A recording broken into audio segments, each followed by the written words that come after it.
Hey everybody, welcome back to another World Audiobooks. Got a nice long episode for you here today. Had a really short chapter and then a pretty long chapter, so a nice long episode for you. Hope you enjoy it. And if you want long episodes every single week, all you got to do is help me spread the word about the podcast. The more people that listen, hopefully the more patrons we get. They're on Patreon. It's the best way to support the show. You can donate directly, and there's some perks for being a member. So check that out, anotherworldaudiobooks.com, and then just click on Become a Citizen. There's different tiers as well. If you go up in the tiers, you get some awesome merch and other perks and free audiobooks and all sorts of cool stuff. So if you enjoy the podcast, you want me to keep doing this, which I do want to do, I need your help. So just tell other people about it. And if you can't become a patron, no worries at all. Just supporting the podcast by spreading the word is the best thing to do. Thanks guys for doing that, and hope you guys are enjoying this book so far. We are coming toward the end, and like I mentioned last week, I need to hear from you. Get in touch with me. What book would you like to hear next? Please reach out and let me know. And without further ado, let's jump right into this long double episode here for you, and of Sense and Sensibility. Chapter 42. One other short call in Harley Street, in which Eleanor received her brother's congratulations on their travelling so far towards Barton without any expense, and on Colonel Brandon's being to follow them to Cleveland in a day or two, completed the intercourse of the brother and sister in town, and a faint invitation from Fanny to come to Norland whenever it should happen to be in their way, which of all things was the most unlikely to occur, with a more warm, though less public assurance from John to Eleanor of the promptitude with which he should come to see her at Delaford, was all that foretold any meeting in the country. It amused her to observe that all her friends seemed determined to send her to Delaford, a place in which, of all others, she would now least choose to visit or wish to reside. For not only was it considered as her future home by her brother and Mrs. Jennings, but even Lucy, when they parted, gave her a pressing invitation to visit her there. Very early in April, and tolerably early in the day, the two parties from Hanover Square and Berkeley Street set out from their respective homes to meet by appointment on the road. For the convenience of Charlotte and her child, they were to be more than 2 days on their journey, and Mr. Palmer, travelling more expeditiously with Colonel Brandon, was to join them at Cleveland soon after their arrival. Marianne, few as had been her hours of comfort in London, and eager as she had long been to quit it, could not, when it came to the point, bid adieu to the house in which she had for the last time enjoyed those hopes and that confidence in Willoughby which were now extinguished for ever, without great pain. Nor could she leave the place in which Willoughby remained, busy in new engagements and new schemes, in which she could have no share, without shedding many tears. Eleanor's satisfaction at the moment of removal was more positive.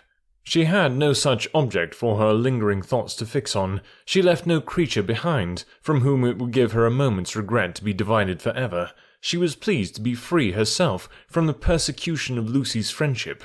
She was grateful for bringing her sister away unseen by Willoughby since his marriage, and she looked forward with hope to what a few months of tranquillity at Barton might do towards restoring Marianne's peace of mind and confirming her own. Their journey was safely performed. The second day brought them into the cherished, or the prohibited, county of Somerset, for as such was it dwelt on by turns in Marianne's imagination, and in the forenoon of the third they drove up to Cleveland.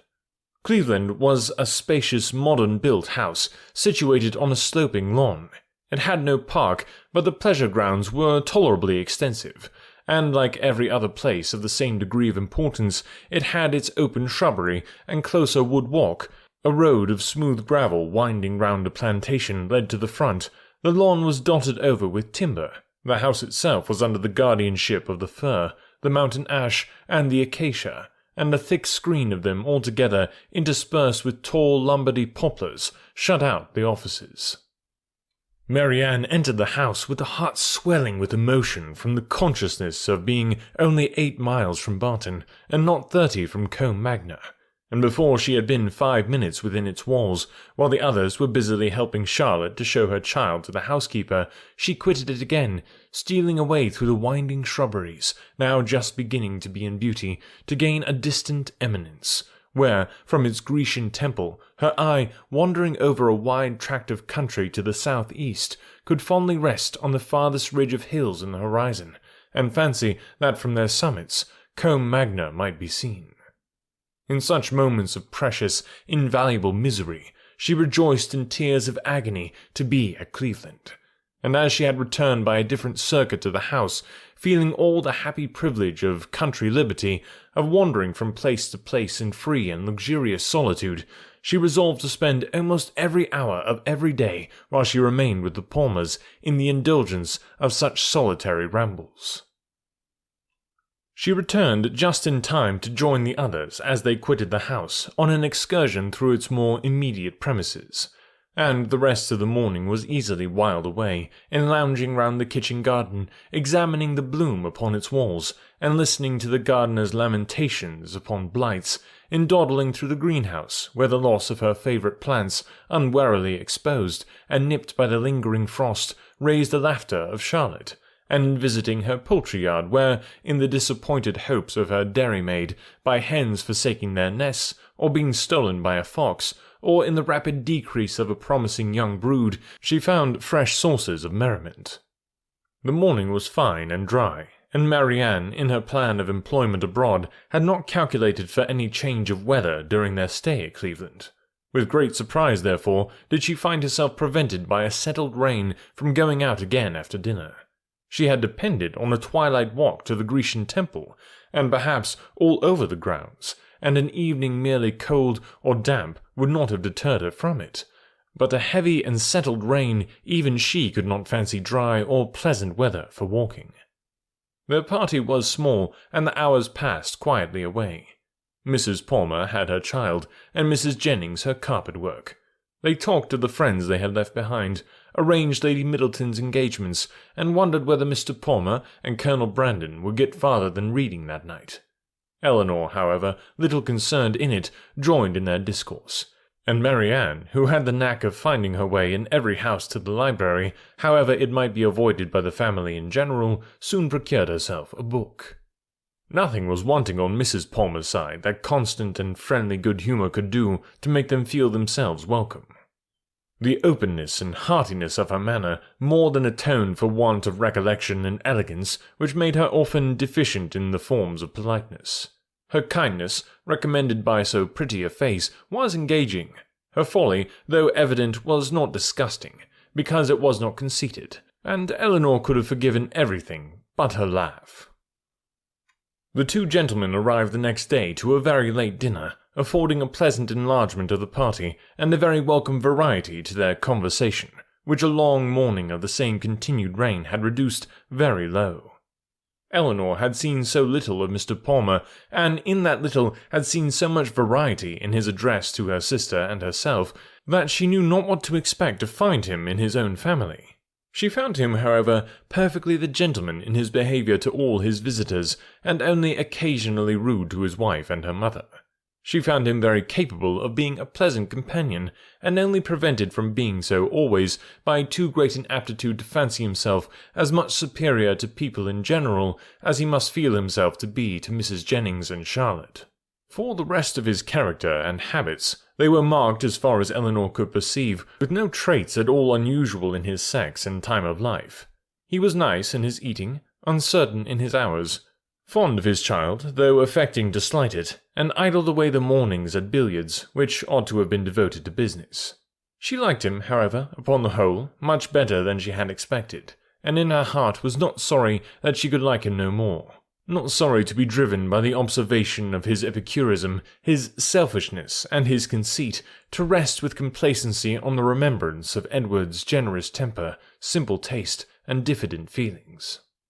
Of Edward, or at least of some of his concerns, she now received intelligence from Colonel Brandon, who had been in Dorsetshire lately, and who, treating her at once as the disinterested friend of Mr. Ferris, and the kind confidant of himself, talked to her a great deal of the parsonage at Delaford, described its deficiencies, and told her what he meant to do himself towards removing them. His behaviour to her in this, as well as in every other particular, his open pleasure in meeting her after an absence of only 10 days, his readiness to converse with her, and his deference to her opinion, might very well justify Mrs. Jennings' persuasion of his attachment, and would have been enough, perhaps, had not Eleanor still, as from the first, believed Marianne his real favourite, to make her suspect it herself. But, as it was, Such a notion had scarcely ever entered her head, except by Mrs. Jennings' suggestion, and she could not help believing herself the nicest observer of the two. She watched his eyes, while Mrs. Jennings thought only of his behaviour, and while his looks of anxious solicitude on Marianne's feeling in her head and throat the beginning of a heavy cold, because unexpressed by words, entirely escaped the latter lady's observation, she could discover in them the quick feelings and needless alarm of a lover. 2 delightful twilight walks on the 3rd and 4th evenings of her being there, not merely on the dry gravel of the shrubbery, but all over the grounds, and especially in the most distant parts of them, where there was something more of wildness than in the rest, where the trees were the oldest, and the grass was the longest and wettest, had, assisted by the still greater imprudence of sitting in her wet shoes and stockings, given Marianne a cold so violent as, though for a day or two trifled with or denied, would force itself by increasing ailments on the concerns of everybody, and the notice of herself. Prescriptions poured in from all quarters, and as usual were all declined. Though heavy and feverish, with a pain in her limbs and a cough and a sore throat, a good night's rest was to cure her entirely. And it was with difficulty that Eleanor prevailed on her when she went to bed to try 1 or 2 of the simplest of the remedies. Chapter 43. Marianne got up the next morning at her usual time, to every inquiry replying that she was better, and tried to prove herself so by engaging in her customary employments. But a day spent in sitting shivering over the fire with a book in her hand which she was unable to read, or in lying weary and languid on a sofa, did not speak much in favour of her amendment. And when at last she went early to bed, more and more indisposed, Colonel Brandon was only astonished at her sister's composure, who, though attending and nursing her the whole day, against Marianne's inclination, and forcing proper medicines on her at night, trusted, like Marianne, to the certainty and efficacy of sleep, and felt no real alarm. A very restless and feverish night, however, disappointed the expectation of both, and when Marianne, after persisting in rising, confessed herself unable to sit up, and returned voluntarily to her bed, Eleanor was very ready to adopt Mrs. Jennings' advice of sending for the Palmer's apothecary. He came, examined his patient, and though encouraging Miss Dashwood to expect that a very few days would restore her sister to health, yet by pronouncing her disorder to have a putrid tendency, and allowing the word infection to pass his lips, gave instant alarm to Mrs. Palmer on her baby's account. Mrs. Jennings, who had been inclined from the first to think Marianne's complaint more serious than Eleanor, now looked very grave on Mr. Harris's report, and confirming Charlotte's fears and caution, urged the necessity of her immediate removal with her infant, and Mr. Palmer, though treating their apprehensions as idle, found the anxiety and importunity of his wife too great to be withstood. Her departure, therefore, was fixed on, and within an hour after Mr. Harris's arrival, she set off, with her little boy and his nurse, for the house of a near relation of Mr. Palmer's, who lived a few miles on the other side of Bath, whither her husband promised, at her earnest entreaty, to join her in a day or 2, and whither she was almost equally urgent with her mother to accompany her. Mrs. Jennings, however, with a kindness of heart which made Eleanor really love her, declared her resolution of not stirring from Cleveland as long as Marianne remained ill, and of endeavouring by her own attentive care to supply to her the place of the mother she had taken her from. And Eleanor found on every occasion a most willing and active helpmate, desirous to share in all her fatigues, and often, by her better experience in nursing, of material use. Poor Marianne, languid and low from the nature of her malady, and feeling herself universally ill, could no longer hope that tomorrow would find her recovered, and the idea of what tomorrow would have produced, but for this unlucky illness, made every ailment severe. For on that day they were to have begun their journey home, and attended the whole way by a servant of Mrs. Jennings, were to have taken their mother by surprise on the following forenoon. The little she said was all in lamentation of this inevitable delay, though Eleanor tried to raise her spirits and make her believe, as she then really believed herself, that it would be a very short one. The next day produced little or no alteration in the state of the patient. She certainly was not better, and except that there was no amendment, did not appear worse. Their party was now farther reduced, For Mr. Palmer, though very unwilling to go as well from real humanity and good nature as from a dislike of appearing to be frightened away by his wife, was persuaded at last by Colonel Brandon to perform his promise of following her, and while he was preparing to go, Colonel Brandon himself, with a much greater exertion, began to talk of going likewise. Here, however, the kindness of Mrs. Jennings interposed most acceptably. For to send the colonel away while his love was in so much uneasiness on her sister's account would be to deprive them both, she thought, of every comfort, and therefore, telling him at once that his stay at Cleveland was necessary to herself, that she should want him to play at piquet of an evening, while Miss Dashwood was above with her sister, etc., she urged him so strongly to remain, that he, who was gratifying the first wish of his own heart by a compliance, could not long even affect to demur. Especially as Mrs. Jennings' entreaty was warmly seconded by Mr. Palmer, who seemed to feel a relief to himself in leaving behind him a person so well able to assist or advise Miss Dashwood in any emergence. Marianne was, of course, kept in ignorance of all these arrangements. She knew not that she had been the means of sending the owners of Cleveland away in about 7 days from the time of their arrival. It gave her no surprise that she saw nothing of Mrs. Palmer, and as it gave her likewise no concern, she never mentioned her name. 2 days passed away from the time of Mr. Palmer's departure, and her situation continued, with little variation, the same. Mr. Harris, who attended her every day, still talked boldly of a speedy recovery, and Miss Dashwood was equally sanguine. But the expectation of the others was by no means so cheerful. Mrs. Jennings had determined very early in the seizure that Marianne would never get over it, and Colonel Brandon, who was chiefly of use in listening to Mrs. Jennings' forebodings, was not in a state of mind to resist their influence.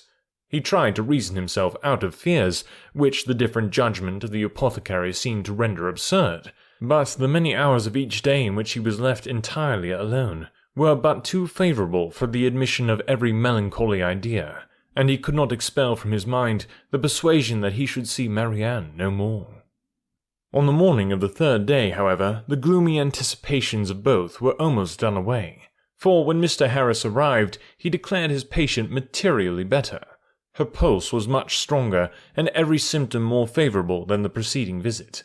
Eleanor, confirmed in every pleasant hope, was all cheerfulness, rejoicing that in her letters to her mother she had pursued her own judgment rather than her friend's in making very light of the indisposition which delayed them at Cleveland, and almost fixing on the time when Marianne would be able to travel. But the day did not close so auspiciously as it began. Towards the evening Marianne became ill again, growing more heavy, restless, and uncomfortable than before. Her sister, however, still sanguine, was willing to attribute the change to nothing more than the fatigue of having sat up to have her bed made, and carefully administering the cordials prescribed, saw her, with satisfaction, sink at last into a slumber from which she expected the most beneficial effects. Her sleep, though not so quiet as Eleanor wished to see it, lasted a considerable time, and anxious to observe the result of it herself, she resolved to sit with her during the whole of it. Mrs. Jennings, knowing nothing of any change in the patient, went unusually early to bed. Her maid, who was one of the principal nurses, was recreating herself in the housekeeper's room, and Eleanor remained alone with Marianne. The repose of the latter became more and more disturbed, and her sister, who watched with unremitting attention her continual change of posture, and heard the frequent but inarticulate sounds of complaint which passed her lips, was almost wishing to rouse her from so painful a slumber, when Marianne, suddenly awakened by some accidental noise in the house, started hastily up, and with feverish wildness cried out, "Is Mamma coming?" "Not yet," cried the other, concealing her terror, and assisting Marianne to lie down again. "But she will be here, I hope, before it is long. It is a great way, you know, from hence to Barton." "But she must not go round by London," cried Marianne, in the same hurried manner. "I shall never see her if she goes by London."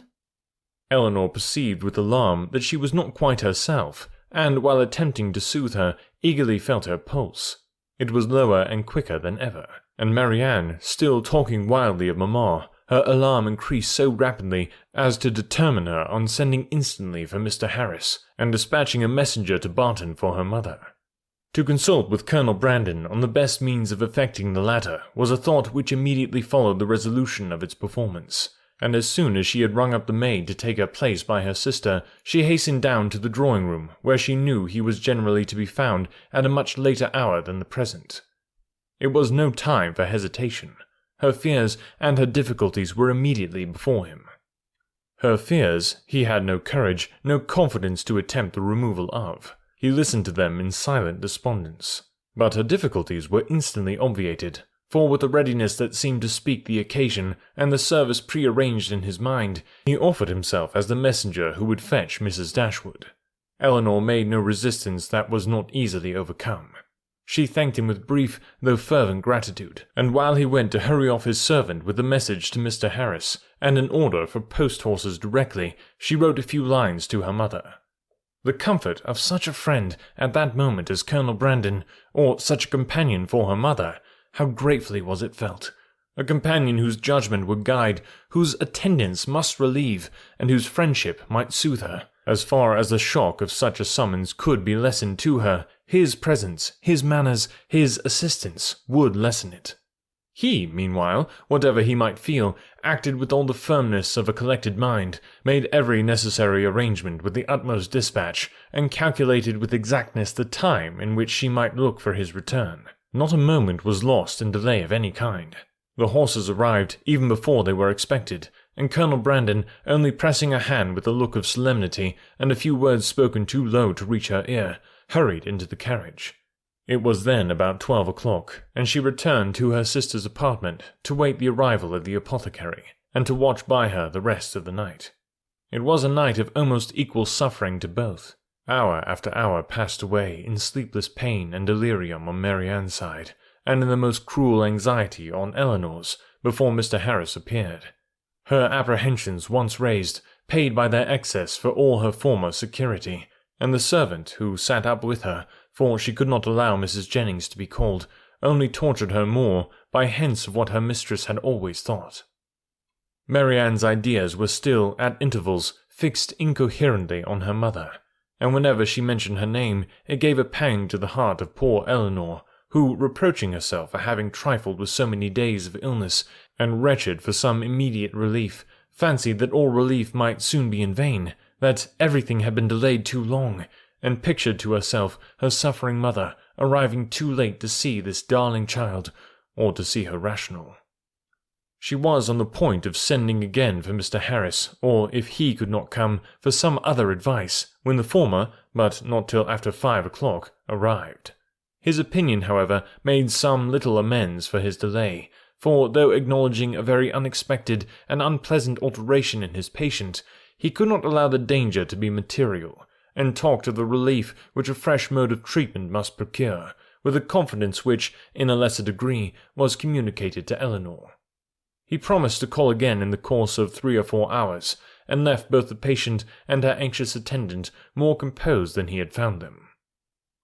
With strong concern, and with many reproaches for not being called to their aid, did Mrs. Jennings hear in the morning of what had passed.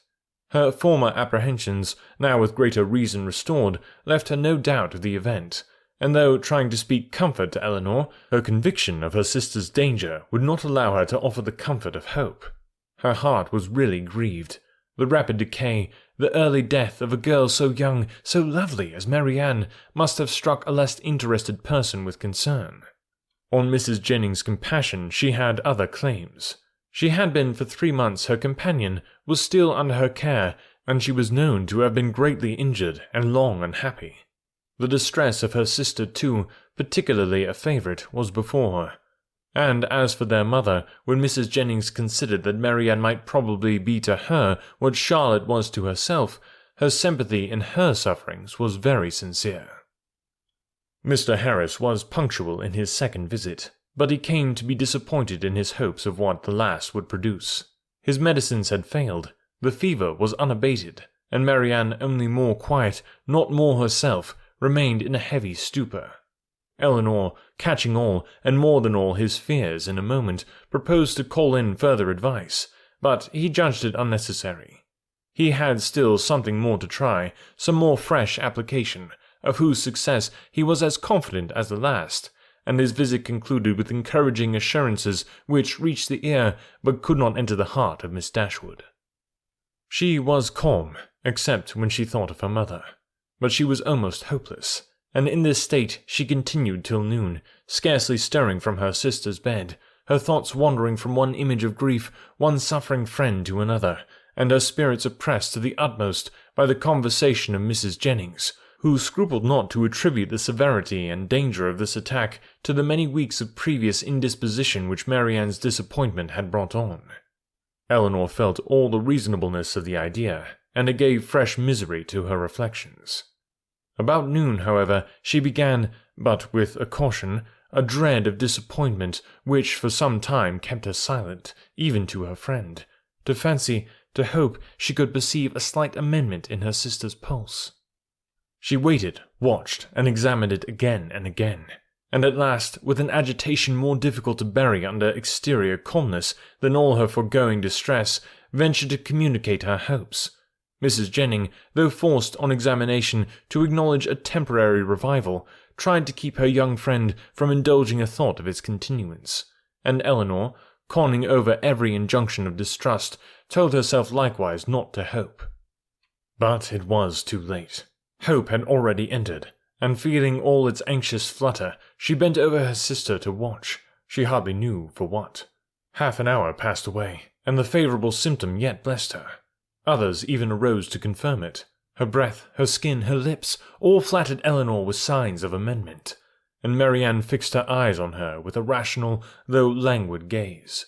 Anxiety and hope now oppressed her in equal degrees, and left her no moment of tranquillity till the arrival of Mr. Harris at 4 o'clock. When his assurances, his felicitations on a recovery in her sister, even surpassing his expectation, gave her confidence, comfort, and tears of joy.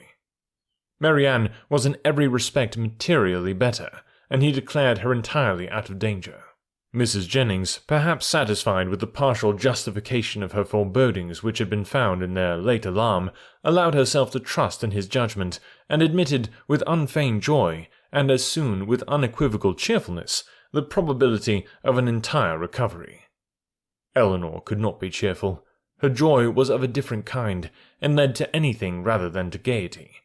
Marianne, restored to life, health, friends, and to her doting mother, was an idea to fill her heart with sensations of exquisite comfort and expand it in fervent gratitude, but it led to no outward demonstrations of joy, no words, no smiles. All within Elinor's breast was satisfaction, silent and strong. She continued by the side of her sister, with little intermission the whole afternoon, calming every fear, satisfying every inquiry of her enfeebled spirits, supplying every succour, and watching almost every look and every breath. The possibility of a relapse would, of course, in some moments, occur to remind her of what anxiety was, but when she saw, on her frequent and minute examination, that every symptom of recovery continued, and saw Marianne at 6 o'clock sink into a quiet, steady, and to all appearance comfortable sleep, she silenced every doubt. The time was now drawing on when Colonel Brandon might be expected back. At 10 o'clock, she trusted, or at least not much later, her mother would be relieved from the dreadful suspense in which she must now be travelling towards them. The Colonel, too, perhaps scarcely less an object of pity. Oh, how slow was the progress of time which yet kept them in ignorance! At 7 o'clock, leaving Marianne still sweetly asleep, she joined Mrs. Jennings in the drawing-room to tea. Of breakfast she had been kept by her fears, and of dinner by their sudden reverse from eating much, and the present refreshment, therefore, with such feelings of content as she brought to it, was particularly welcome. Mrs. Jennings would have persuaded her, at its conclusion, to take some rest before her mother's arrival, and allow her to take her place by Marianne. But Elinor had no sense of fatigue, no capability of sleep at that moment about her, and she was not to be kept away from her sister an unnecessary instant. Mrs. Jennings, therefore, attending her upstairs into the sick chamber, to satisfy herself that all continued right, left her there again to her charge and her thoughts, and retired to her own room to write letters and sleep. The night was cold and stormy. The wind roared against the house, and the rain beat against the windows. But Elinor, all happiness within, regarded it not. Marianne slept through every blast, and the travellers, they had a rich reward in store, for every present inconvenience. The clock struck 8. Had it been 10, Eleanor would have been convinced that, at that moment, she heard a carriage driving up to the house, and so strong was the persuasion that she did, in spite of the almost impossibility of their being already come, that she moved into the adjoining dressing closet and opened a window shutter, to be satisfied of the truth. She instantly saw that her ears had not deceived her. The flaring lamps of a carriage were immediately in view. By their uncertain light, she thought she could discern it to be drawn by 4 horses, and this, while it told the excess of her poor mother's alarm, gave some explanation to such unexpected rapidity. Never in her life had Eleanor found it so difficult to be calm as at that moment.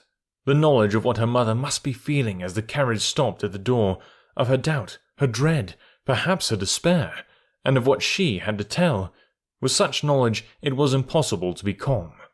All that remained to be done was to be speedy, and therefore, staying only till she could leave Mrs. Jennings' maid with her sister, she hurried downstairs. The bustle in the vestibule as she passed along an inner lobby assured her that they were already in the house. She rushed to the drawing-room, she entered it, and saw only Willoughby.